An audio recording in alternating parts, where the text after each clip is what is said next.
Olá turma, tudo bem?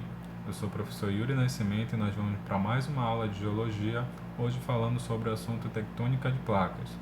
Esse assunto é uma continuação do assunto deriva continental, então se você não viu o nosso primeiro vídeo sobre deriva continental, dá uma acessada no link aqui embaixo na descrição, dá uma olhada na aula de deriva continental e depois volta para cá para a tectônica de placas.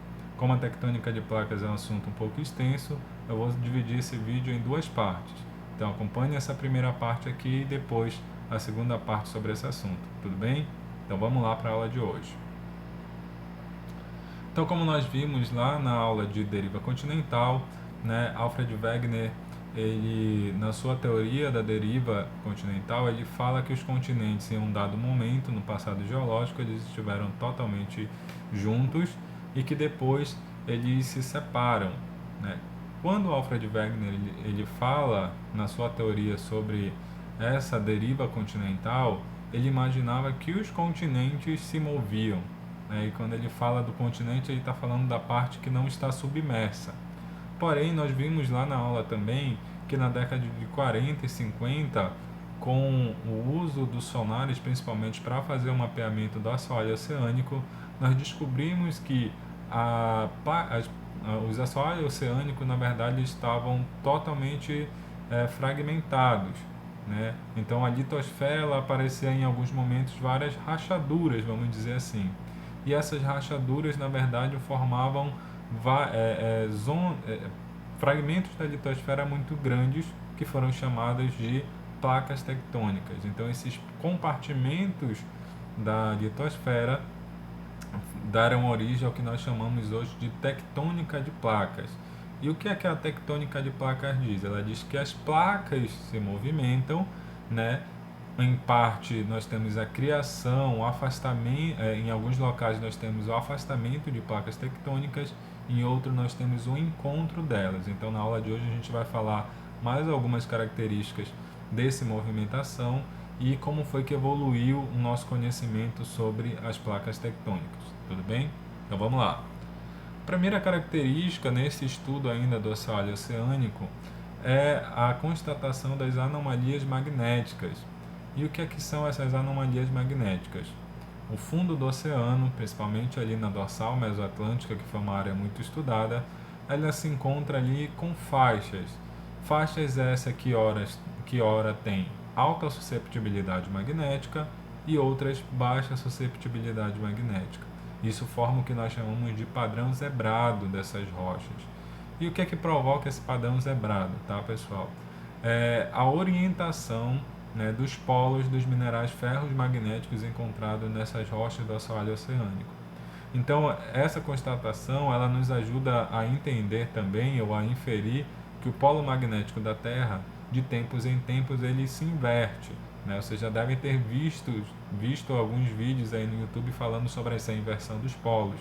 E a gente vê que isso é algo até bastante comum que ocorra no nosso planeta. A gente não entende ainda muito bem o porquê, mas ocorre.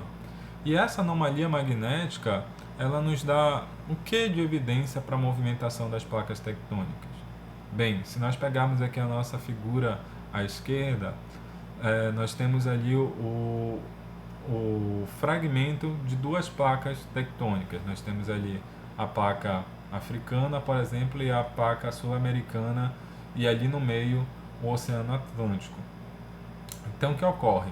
Nesse momento onde está o encontro entre essas duas placas elas têm ali um magmatismo muito proeminente nesse local. Ou seja, um magma que vem lá do manto, através de forças que a gente vai falar um pouco mais à frente, ele vai chegar até a superfície e vai formar rocha. No meio desses minerais nós temos os minerais ferromagnéticos que vão se orientar de acordo com a orientação ali do polo magnético da Terra.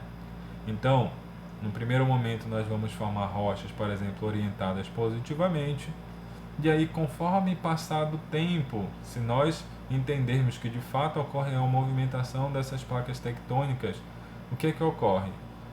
A gente vai ter ali essas rochas chegando até a superfície e se afastando, correto?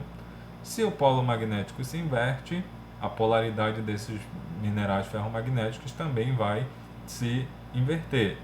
E aí, conforme esse movimento ele vai continuando de afastamento, a gente vai ter justamente o que nós chamamos de padrão zebrado. Essa ideia fica muito mais evidente aqui na figura ao lado, à direita, tá? Onde ele coloca aqui, há 4 milhões de anos atrás, eu tenho as rochas chamadas de Gilbert, sendo formadas com uma polaridade negativa, por exemplo. Né? Passa-se 1 milhão de anos, polo magnético inverte. O que é que acontece? Eu tenho agora rochas, que eles chamam aqui da camada Gauss, né, sendo formadas agora com polaridade positiva. Passa mais 1 milhão de anos, lá na terceira etapa.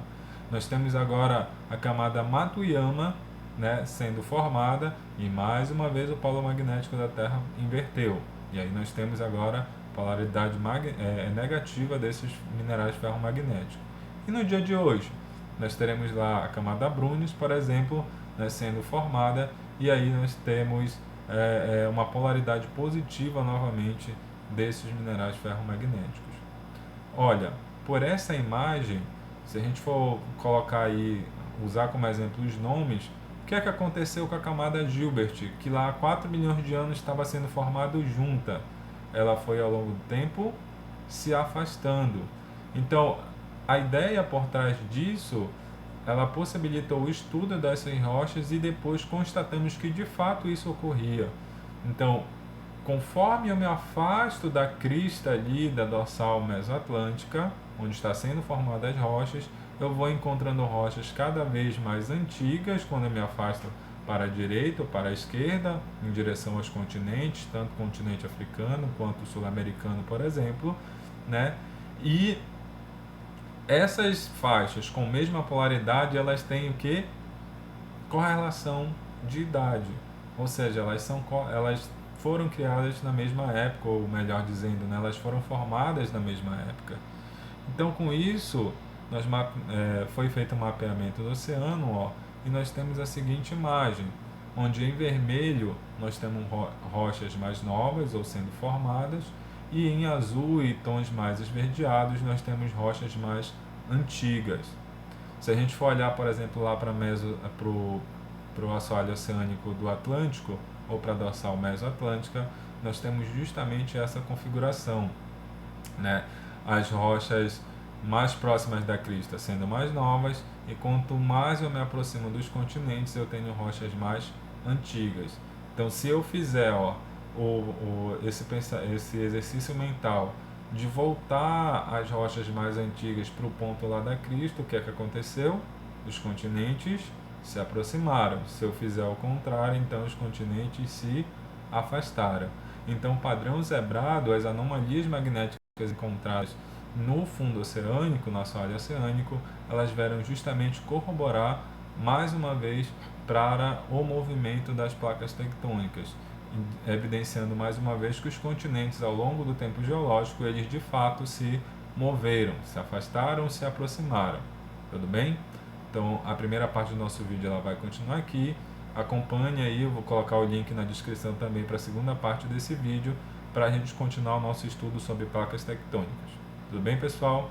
Mais uma vez, muito obrigado e vamos para a próxima parte.